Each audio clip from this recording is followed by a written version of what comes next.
जय जिनेंद्र। अगर आपको ऐसी जैन ज्ञानवर्धक कहानियां सुनना पसंद है तो हमारे जैन संसार चैनल को जरूर सब्सक्राइब करें। बात लगभग 2000 वर्ष पुरानी है। गिरि गिरनार की गहरी गुफा में अंतर्मग्न आचार्य धरसेन का ध्यान रात्रि के अंतिम प्रहर में जब भग्न हुआ तो वे श्रुत परंपरा की सुरक्षा में चिंतामग्न हो गए। वे सोचने लगे, मैं अब बूढ़ा होता जा रहा हूँ, होता क्या जा रहा हूँ, हो ही गया हूँ। पर अभी तक कोई ऐसा पात्र शिष्य दिखाई नहीं दिया जो गुरु परंपरा से प्राप्त भगवान महावीर की श्रुत परंपरा को मुझसे पूर्णतः ग्रहण कर सके। लगता है बुद्धि की हीनता के कारण अब केवल श्रुत के आधार पर सिद्धांत की सुरक्षा संभव नहीं है। अब उसे लिखित रूप से भी सुरक्षित किया जाना चाहिए। पर समझ में नहीं आता कि यह सब संभव कैसे होगा, क्योंकि अब मेरा जीवन ही कितना रहा है। यदि योग्य शिष्य मिल जावे तो उन्हें सब कुछ सिखाकर लिपिबद्ध करने का आदेश देकर निश्चिंत हो जाऊं। पर मेरे सोचने से क्या होता है, होगा तो वही जो होना है। सोचते सोचते वे कुछ निद्रित हुए तो स्वप्न में देखते हैं कि जवान बलिष्ठ कर्मठ शुभ्र वृषभों का एक नम्रीभूत धुरंधर युगल उनकी ओर चला आ रहा है। आ ही नहीं रहा, आ ही गया है और उनके पावन चरणों में नतमस्तक है। वे एकदम जागृत हो गए। विकल्पों की निरर्थकता को गहराई से जानने वाले आचार्य श्री को लगा कि यह स्वप्न तो मेरे विकल्प को सार्थक सूचित करता सा प्रतीत होता है। ध्यानमग्न आचार्य धरसेन ने जब नासाग्र पलकों को ऊपर उठाया तो दो उत्साही युवा मुनिराजों को चरणों में नतमस्तक पाया। समागत मुनिराज विनम्र शब्दों में कह रहे थे, द्वितीय श्रुतस्कंध के विशेषज्ञ आचार्य श्री धरसेन के पवित्र चरण कमलों में सिद्धांतामृत के पिपासु यतियों का बारंबार वंदन नमन स्वीकृत हो। अंतर में मृदु एवं बाहर से कठोर आचार्य धरसेन कहने लगे, यदि पात्रता हो तो कुछ भी अलभ्य नहीं। पुरुषार्थियों की पिपासा तृप्त होती ही है, पर सब कुछ अंतर की लगन पर निर्भर करता है। आचार्य श्री के संकेत को अवधारणा करते हुए वे बोले, लगन की कमी और पुरुषार्थ की उपेक्षा तो अंतेवासियों से कभी होगी नहीं, पर पात्रता का निर्णय तो आचार्य श्री को ही करना होगा। हमें तुमसे यही उत्तर अपेक्षित था। आचार्य श्री की कृपा के लिए अनुचर अनुगृहीत हैं। दोनों को दो मंत्र देते हुए आचार्य श्री बोले, जाओ सामने की चोटी पर स्थित गुफा में इन मंत्रों की आराधना करो। मंत्र सिद्ध होने पर सर्वांग सुंदर देवांगनाओं के दर्शन होंगे। दोनों मुनिराज हतप्रभ हो गए। वे सोचने लगे, देवांगनाओं के दर्शन, हमें देवांगनाओं से क्या लेना देना। आचार्य श्री ने हमें यह, उनके अंतर के मंथन से परिचित आचार्य श्री बोले, विकल्पों में न उलझो, समय बर्बाद मत करो, जो कहा गया है उसका पालन करो। जाओ जाओ, रुको, जरा रुको, एक बात ध्यान से सुन लो। यदि कोई शंका उत्पन्न हो तो मेरे पास दौड़े मत चले आना। तुम्हारा आत्मा ही तुम्हारा वास्तविक गुरु है। इस महामंत्र को याद रखना। अब जाओ, देर न करो। साधना के पक्के ऋषिराजों के समक्ष देवांगनाओं की उपस्थिति में देर न लगी, पर वे सर्वांग सुंदर न थीं।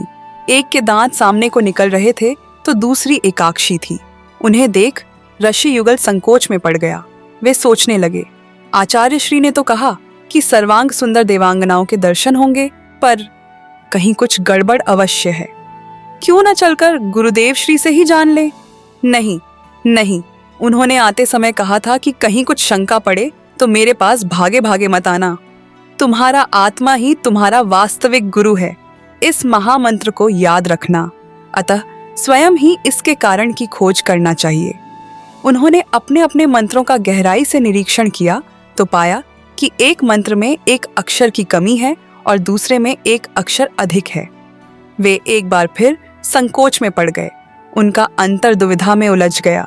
वे सोचने लगे, क्या इन मंत्रों को अपने विवेक के आधार पर ठीक कर लिया जाए।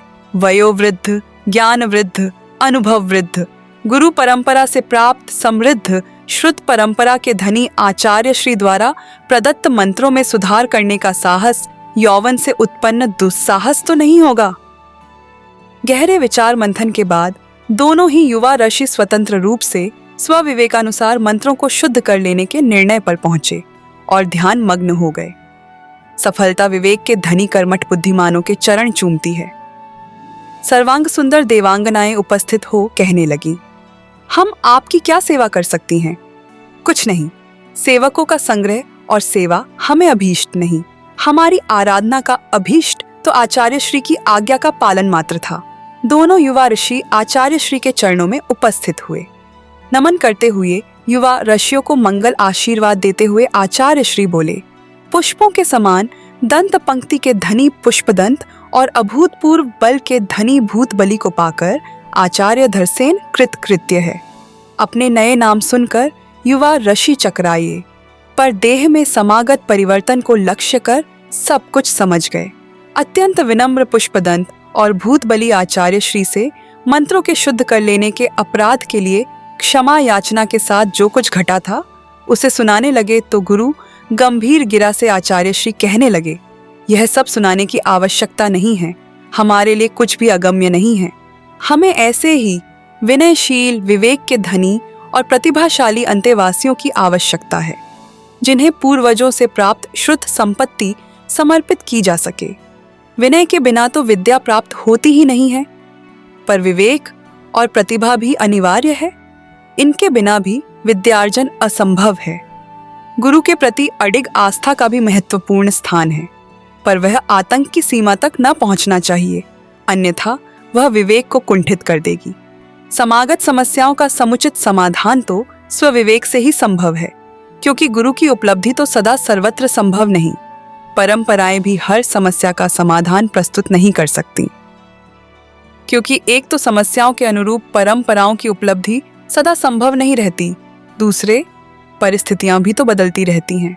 यद्यपि विवेक का स्थान सर्वोपरि है, किंतु यह विनय और मर्यादा को भंग करने वाला नहीं होना चाहिए। विवेक के नाम पर कुछ भी कर डालना तो महापाप है, क्योंकि निरंकुश विवेक पूर्वजों से प्राप्त शुद्ध परंपरा के लिए घातक सिद्ध हो सकता है। क्षेत्र और काल के प्रभाव से समागत विकृतियों का निराकरण करना जागृत विवेक का ही काम है, पर इसमें सर्वांग सावधानी अनिवार्य है। हमारी प्रसन्नता का कारण यह है कि तुमने स्वविवेक से मंत्रों में सुधार तो किया, पर विनय और मर्यादा को भंग नहीं किया। मंत्रों के सुधारने के पहले बहुत कुछ सोचा, पर मेरे प्रभाव से आतंकित न हुए और सुधार सत्य सिद्ध हो जाने पर भी अहंकार में नहीं चढ़े। सदाचारी, संतुलित विवेक और विनयशील मर्यादाओं से समृद्ध शिष्यों की ही कामना मुझे थी। अब मैं तुम्हें गुरु परंपरा से प्राप्त संपूर्ण श्रुत ही नहीं, आचार्य पद भी यथा समय समर्पित कर निश्चिंत हो जाने के लिए कृत संकल्प हूँ। अगाध पांडित्य के धनी मुनिराज श्रुत सागर ने जब बलि आदि मंत्रियों से हुए विवाद का समाचार सुनाया तो आचार्य अकंपन एकदम गंभीर हो गए। जगत की प्रवृत्तियों से भली भांति परिचित आचार्य श्री के मुखमंडल पर अनिष्ट की आशंका के चिन्ह छिपे न रह सके। यद्यपि जबान से उन्होंने कुछ भी नहीं कहा, तथापि उनका मनोगत अव्यक्त नहीं रहा। सहज सरलता के धनी महात्माओं का कुछ भी तो गुप्त नहीं होता। यद्यपि कोई कुछ बोल नहीं रहा था, तथापि गंभीर मौन पूरी तरह मुखरित था। शब्दों की भाषा से मौन की भाषा किसी भी रूप में कमजोर नहीं होती, बस उसे समझने वाले चाहिए। चेहरे के भावों से ही मनोगत पढ़ लेने वाले श्रुतज श्रुतसागर को स्थिति की गंभीरता समझते देर न लगी। आचार्य श्री के चिंतित मुखमंडल ने उन्हें भीतर से मथ डाला था, अतः वे अधिक देर तक चुप न रह सके।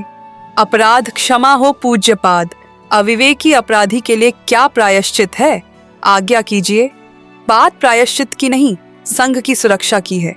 ऐसा कौन सा दुष्कर्म है जो अपमानित मानियों के लिए अकृत्य हो। जब मार्दव धर्म के धनी श्रुतसागर से भी दिगंबरत्व का अपमान न सहा गया, तो फिर मार्दव धर्म का नाम भी न जानने वालों से क्या अपेक्षा की जा सकती है।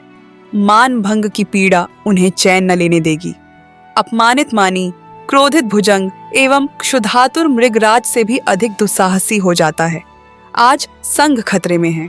कहते कहते आचार्य श्री और भी अधिक गंभीर हो गए। आचार्य अकंपन की गुरुतर गंभीरता देख श्रुतसागर अंदर से हिल गए। वे जिसे अपनी विजय समझ रहे थे, वह आचार्य अकंपन को भी कंपा देने वाला अक्षम्य अपराध था। इसका एहसास उन्हें गहराई से हो रहा था। वे स्पष्ट अनुभव कर रहे थे कि आचार्य श्री का अंतर प्रतिदिन की भांति प्रायश्चित निश्चित करने में व्यस्त नहीं, अपितु संघ की सुरक्षा की करुणा में विगलित हो रहा है। प्रत्युत्पन्नमति श्रुतसागर को निर्णय पर पहुंचने में देर न लगी और वे आचार्य श्री के चरणों में नतमस्तक हो बोले, इस नादान के अविवेक का परिणाम संघ नहीं भोगेगा। मैं आज उसी स्थान पर रात्रि बिताऊंगा जहां बलि आदि मंत्रियों से मेरा विवाद हुआ था। इसके लिए आचार्य श्री की आज्ञा चाहता हूं। नहीं, यह संभव नहीं। परिणाम की दृष्टि से यह अपराध कितना ही बड़ा क्यों न हो, पर इसमें तुम्हारा धर्म प्रेम ही कारण रहा है। दिगंबरत्व के अपमान ने तुम्हें उद्वेलित कर दिया और फिर तुम्हें हमारी उस आज्ञा का पता भी तो नहीं था जिसमें सभी संघ को मौन रहने का आदेश था। विशेषकर मंत्रियों से किसी भी प्रकार की चर्चा करने का निषेध था। अतः तुम्हें इतना कठोर प्रायश्चित देना मेरा हृदय स्वीकार नहीं करता। पूज्यवर, सवाल प्रायश्चित का नहीं, संघ की सुरक्षा का है। आपने ही तो हमें सिखाया है कि अनुशासन प्रशासन हृदय से नहीं, बुद्धि से चलते हैं। श्रुतसागर के जीवन का मूल्य मैं अच्छी तरह जानता हूँ। कोई भी इतना मूल्यवान नहीं हो सकता कि जिस पर संघ को न्यौछावर किया जा सके।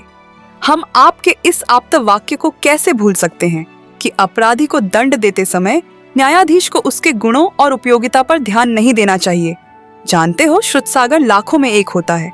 समाज को उसका मूल्य आंकना चाहिए। साधु सामाजिक मर्यादाओं से परे होते हैं। साधु को श्रुत के सागर से संयम का सागर होना अधिक आवश्यक है। मैंने वाणी के संयम को तोड़ा है। मौनव्रती साधकों की महानता को वाचाल साधक नहीं पहुंच सकता। मैंने आपकी आज्ञा को भंग किया है। मेरा अपराध अक्षम्य है। पर तुम्हें मेरी आज्ञा का पता ही कहाँ था? पर श्रुत के सागर को इतना विवेक तो होना ही चाहिए था कि राह चलते लोगों से व्यर्थ के विवाद में न उलझे। मेरा यह अविवेक तो युग के अंत तक याद किया ही जाएगा।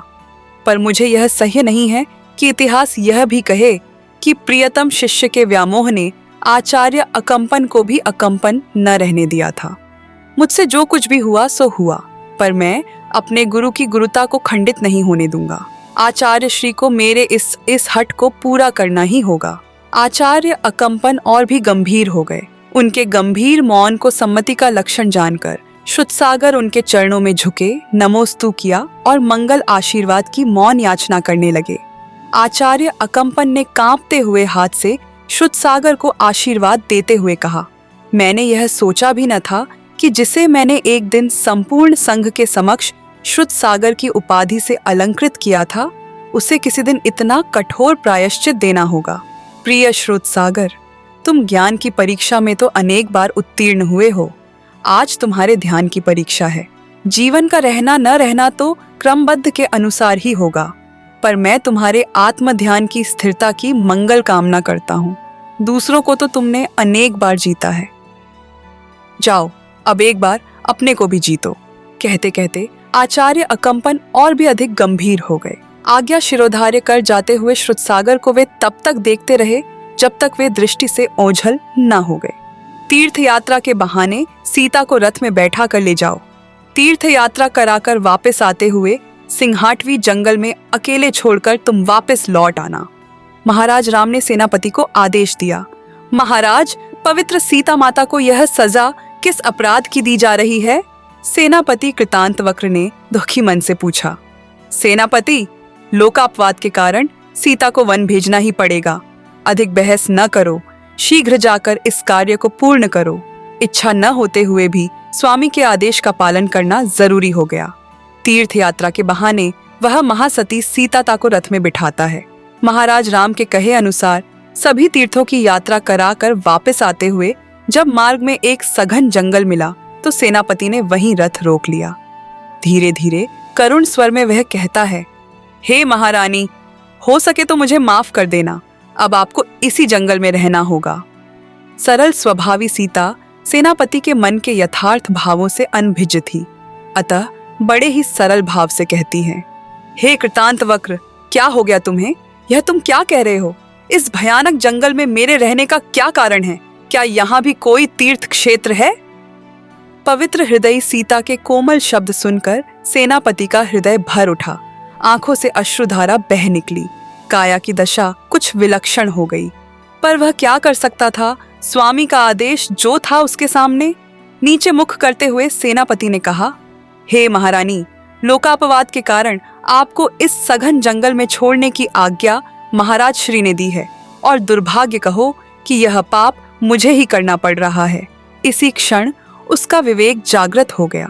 ज्ञानी पुरुष प्रतिकूलताओं में घबराते नहीं, वरन धैर्य रखते हुए विवेक से काम लेते हैं।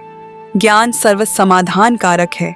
इस उक्ति के अनुसार आपत्तित जटिल समस्या का समाधान सीता के सम्यक ज्ञान ने सहज कर लिया।